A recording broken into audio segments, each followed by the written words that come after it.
Honda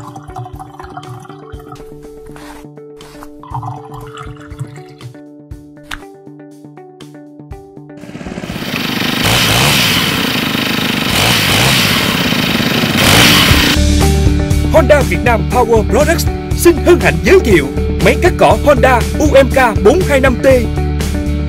Động cơ 4 thì mạnh mẽ,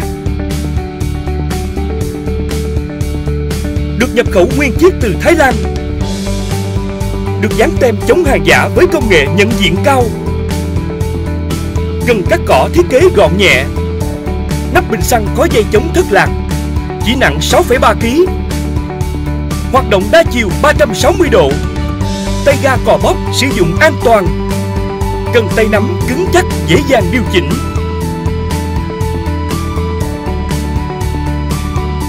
Tấm chắn cỏ an toàn có thể điều chỉnh được. Bộ hộp nhông lưỡi cắt bền bỉ. Sản phẩm được cung cấp dây đeo và kính bảo vệ mắt.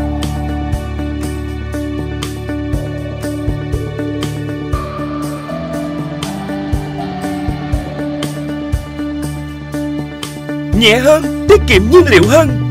Máy cắt cỏ Honda UMK 425T.